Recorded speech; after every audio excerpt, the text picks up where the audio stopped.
a lot of people who are really overweight or even mildly overweight who have sleep apnea have more anxiety because they're not getting rid of CO2. Yeah. Oh, wow. So they're literally suffocating in sleep, and you'll see these people, they're mouth breathers.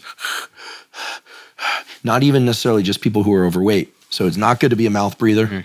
You don't blow off enough CO2, anxiety goes up. I've heard you should sleep with like athletic tape on your mouth so you train yourself to breathe through your nose, because apparently it's way better for you. Yeah, I'll do cardio. I do a long run once a week or some long cardio. I do it. I try and not mouth breathe the whole time. Can it also change face shape? Yeah, so there's a wild book called Jaws, A Hidden Epidemic by colleagues of mine at Stanford, and they have these twin studies.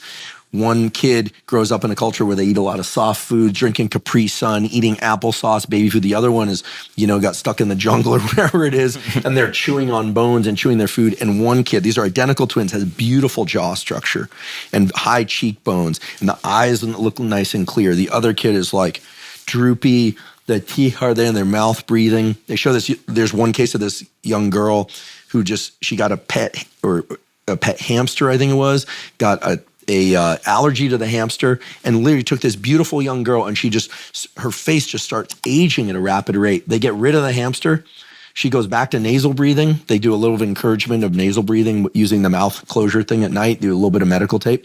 And like these beautiful, almost like model-esque features come back in this girl. Jaw shape and the clear to the nasal passages.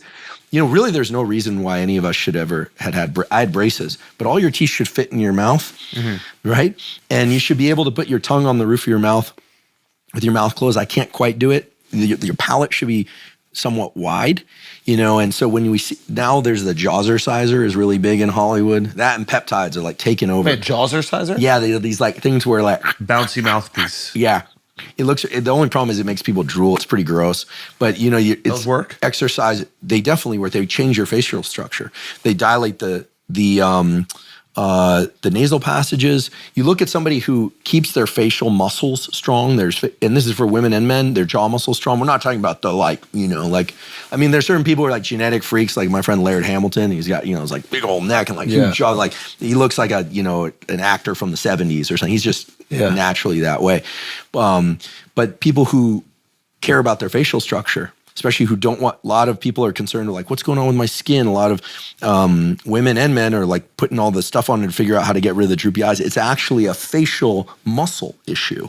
And were they just to do some jaw exercises and focus on not mouth breathing, it completely changes the structure of the face in just 2-3 months. And there's like skincare salons called like Face Gym and other places where they're literally giving your face a workout, and you'll notice that it's like a lymphatic type of massage. It'll change after one session. So I imagine just doing the training.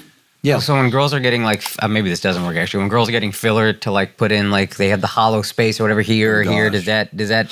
Well, I look at the plastic surgery thing now, and it's kind of crazy. I mean, maybe this just reflects my age and my generation, but I see some people with wearing so much dark eye makeup, plus they're getting the cheekbone inserts. They look like skeletons. Now that's not, listen, everyone's got their taste, especially if they're really lean, but facial structure is something that can be modified.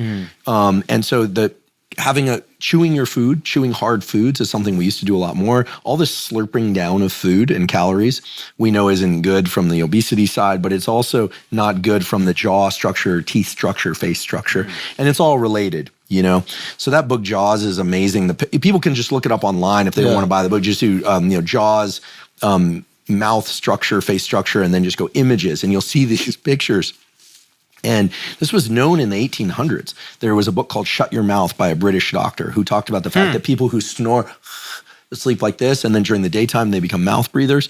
He said they become less attractive than the people who are nose breathers. Yeah, it's pretty interesting. Fuck. Yeah. It's really interesting, and this is like a zero-cost thing, but it's not emphasized enough. At all. Yeah. Yeah, Not I've emphasized. heard This is about crazy. Crazy.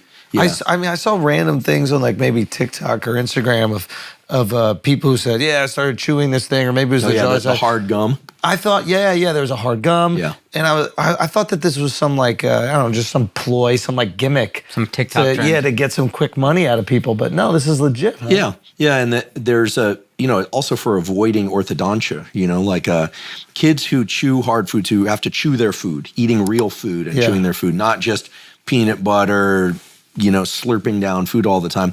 They using their jaw and their teeth. They have really nice teeth. In fact, the argument was made, and there's animals in the animal kingdom have beautiful teeth structure. You don't see the messed up teeth. They have beautiful teeth structure, and they don't wear braces. Yeah. But they're tearing flesh and they're doing their thing. We brought this up before. If you look at like mummified people from like way back in the day, their teeth are always like pretty good. Yeah. And like they don't have all crazy, they're not eating sugar at the same rate, stuff like that. But those were the elites, bro. You know what I mean? mummies? Only the elites got Chewing on mummified. bones and things like that. Well, and if people think this sounds like kind of like Actually, wait, that makes sense. They were probably the ones eating the best food, Yes. the ones having to chew on meat because it was the rich people that are going to be able to get that meat. Because I don't think they were mummifying everybody, right? But I mean like people like the bog man that like is in, England that got frozen in like some bog. Oh, okay. Even he has Their teeth are not in the way the Americans' teeth are now. So then why did humans start losing their teeth? Is it like the this nice structure, you mean? yeah, like you even look back at, old presidents and stuff like that. Like George Washington had all fake teeth. Like what did he start ingesting that's getting rid of? Well, I think back then the problem was that, there was dental care is still a good idea. Yeah. In fact, bacteria in the teeth I'm terrible about sugar, flossing. maybe sugar too. Sugar and Yeah, also right. people not flossing. Flossing and,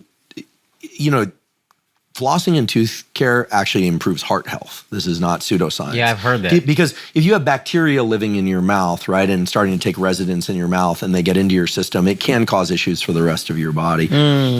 We of course operated as a whole system. I'm pretty bad about flossing. I was one of these kids that had tons of cavities. It was just, and I took I brush twice a day. I don't know, are any of you 3 times a day brushers? You get those I people. try to be, but I can't do it. People, they always impress me. They're brushing their teeth after lunch. Yeah, it's not me either. No, flossing and brushing, definitely good to keep bacteria out. But it's amazing what chewing your food really well will do for a facial structure.